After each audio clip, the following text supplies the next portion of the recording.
होगी गुड। एक एक चीज अच्छी दिखाता है, कुछ कहानी वगैरह का।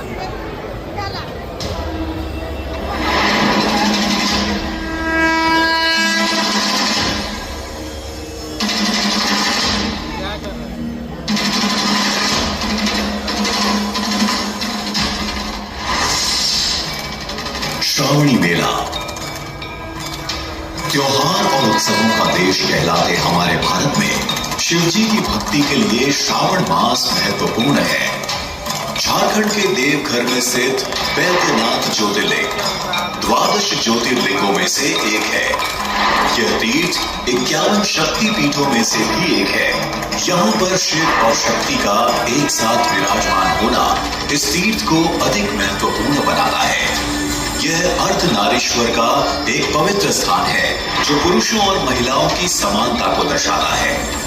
एक सादे पत्थर से बना बाबा बैद्यनाथ का पूर्वाभिमुख मंदिर 72 फीट ऊंचा है। इस अनूठे तीर्थ में लक्ष्मी नारायण मंदिर, मां पार्वती मंदिर, मां संध्या मंदिर और मां काली का मंदिर भी विद्यमान है। इस पवित्र भूमि में शिवलिंग की स्थापना श्री हरि अर्थात भगवान विष्णु द्वारा होली के शुभ दिन पर की गई थी। उस शुभ अवसर को आज भी हरिहर मिलन के रूप में मनाया जाता है। शहर में शोभा यात्रा का आयोजन होता है। भगवान श्री कृष्ण की मूर्ति को बाबा बैद्यनाथ के मंदिर में लाया जाता है।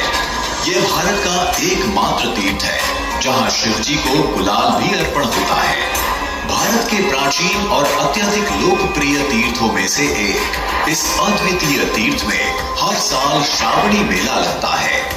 महीने भर चलने वाला श्रावणी मेला भारत में सबसे लंबे समय तक चलने वाले उत्सवों में से एक है। इस मेले में भारत भर से लाखों श्रद्धालु आते हैं। कांवरिया कहे जाने वाले यह तीर्थ यात्री सुल्तानगंज से गंगाजल लेकर बोल बम का जाप करते हुए 108 किलोमीटर की पद यात्रा करके बैद्यनाथ मंदिर पहुंचते हैं। देवों के देव महादेव को गंगाजल का अभिषेक करते हैं और 3 वर्ण वाले बेल पत्र चढ़ाते हैं।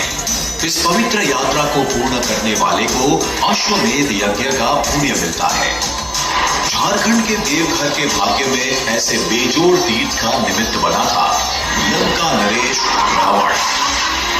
एक पराक्रमी शासक और विद्वान रावण महादेव का अनन्य भक्त था। आध्यात्मिकता और शास्त्रों का ज्ञाता था, लेकिन अहंकारी और जिद्दी था।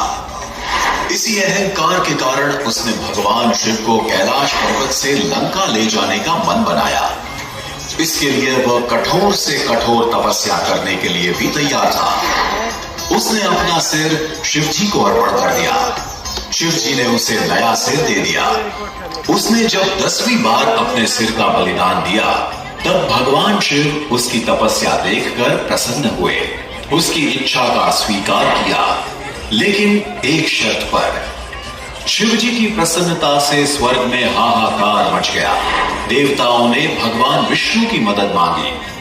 शिव जी की शर्त यह थी कि अगर शिवलिंग को रास्ते में कहीं जमीन पर रखा गया तो फिर वो वहां से शिवलिंग को नहीं ले जा सकता। शिव जी के वरदान से प्रसन्न रावण लंका की तरफ चलने लगा।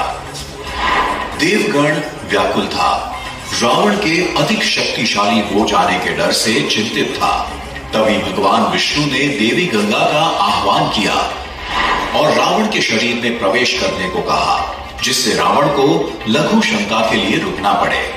कुछ समय पश्चात ही देवों की युक्ति सफल होती दिखाई दी, लेकिन रावण शिव जी का अनन्य भक्त था।